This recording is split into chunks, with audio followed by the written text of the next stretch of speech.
सध्या मराठी रेसिपीमध्ये आपल्या सर्व मैत्रिणींचे, ताईंचे, दादांचे, सर्वांचे व्हिडिओ बघणाऱ्या सर्वच माझ्या लाडक्या मैत्रिणींचे मनापासून स्वागत करते आणि व्हिडिओ सुरुवात करते। तर मैत्रिणींनो, मी आज तुम्हाला पातोड्यांची रेसिपीचा व्हिडिओ दाखवणार आहे। तुम्ही मला पातोड्या म्हणजे काय सिंपल असतात? हो मैत्रिणींनो, सिंपल असतात, परंतु कुठलीही गोष्ट बनवताना ती जोपर्यंत आपण स्वतः व्यवस्थित बनवत नाही तोपर्यंत ती आपल्याला अवघड वाटते। नंतर जेव्हा बनवून ती चांगली बनते त्यावेळेस आपल्याला ती सिंपल वाटते। तर मैत्रिणींनो, परफेक्ट अशी पातोडा रेसिपी ही कशी बनली पाहिजे ही मी तुमच्यासोबत शेअर करते। पातोडा बनवताना बऱ्याचदा चुका होतात की कधी कधी खिशी जमत नाही। खिशी जर जमली नाही तर कितीही तुम्ही सुगरण असाल तरी त्या पातोड्याची खिशी जर खराब आली तर पूर्ण म्हणजे जेवणाची चवच निघून जाते। असंही म्हणायला काही हरकत नाही।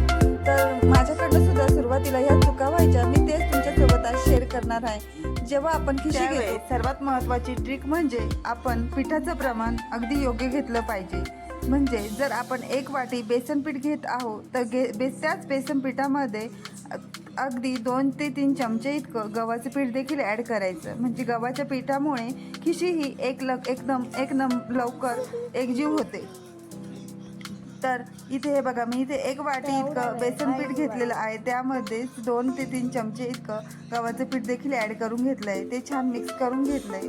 तर तुम्ही हे पीठ चाळणीने चाळू देखील शकता, म्हणजे त्यामुळे गठुळ्या होणार नाही, अगदी पटकन खिशी जमते। तर आणि किंवा तसंही घेतलं तरी काही हरकत नाही। तर इथे मी कढई घेतली, कढईमध्ये तेल टाकून घेतलं आहे। आता त्यामध्ये मोहरी जिरेची फोडणी देऊन घ्यायची।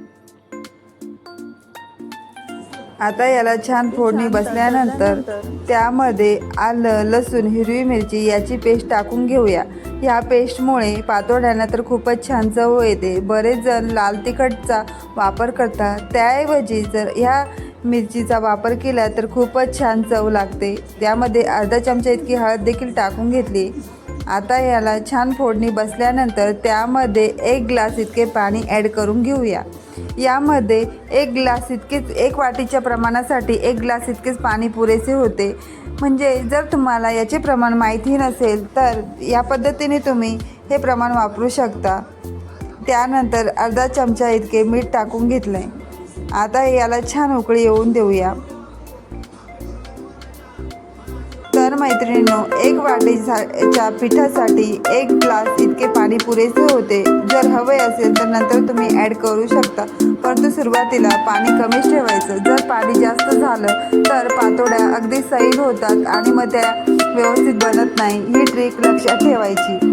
आता यामध्ये हे पीठ मी ॲड करून घेतलं आहे आणि त्यानंतर आपलं जे लाटणं असतं त्याला तेल लावून आणि छान असं ते फिरवून घ्यायचं। म्हणजे एकसारखं फिरवत राहायचं, जेणेकरून त्याच्या गाठी होणार नाही याची काळजी घ्यायची।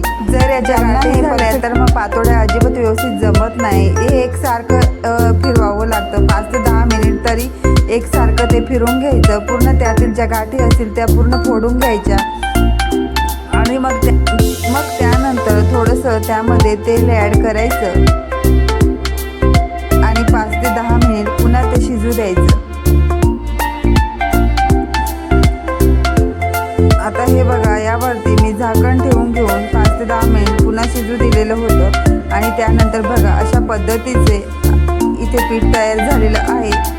खाली जेव्हा थोडंसं लागतं ना त्याच वेळेस समजायचं की आपली इथे खिशी तयार झालेली आहे। हाताला जेव्हा हात थोडंसं बोटावरती घेऊन बघायचं, जेव्हा हाताला चिकटणार नाही तेव्हा समजायचं आपली परफेक्ट कशी खिशी तयार झाली आहे। आणि जर ती बोटाला चिकटली तर मग आपली खिशी बिघडली आहे हे त्यावरनं कळतं। आता याला इथे मी पोळपाटावरती थोडंसं तेल टाकून आणि हे पीठ गरम असतानाच इथे मी मळून घेते आणि व्यवस्थित थापून देखील घेणार आहे।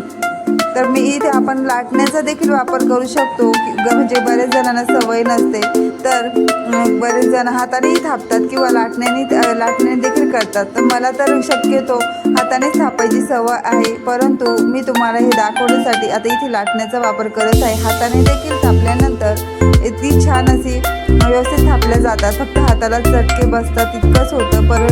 परंतु कुठलीही गोष्ट खायची असेल तर आधी हाताला चटके मग पोटाला भाकर, ही म्हण तर खरीच आहे। तर हे बघा मैत्रिणींनो, साईडच्या कडा मी अशा पूर्ण काढून घेतल्या आहे आणि मस्त आता याच्या वड्या पाडून घेऊया। पडतं आहे. अजिबात खिशी बिघडलेली नाही, अगदी सरसर इथे मी जर जी खिशी बिघडलेली असली ना त्यावेळेस ना चाकू देखील पूर्ण असं पातोडा तयार भरून जातो, त्याला देखील चाकूच्याच पद्धतीच्या पातोड्या एकदा नक्की बनवून बघा. आणि अशीच आपल्या चॅनलवरती नवीन व्हिडिओ बघण्यासाठी चॅनलला लाईक शेअर सबस्क्राईब करायला विसरू नका मैत्रिणींनो. चला भेटूया अशाच एका नवीन व्हिडिओसोबत. तोपर्यंत काळजी घ्या, स्वस्त खा, मस्त राहा. धन्यवाद.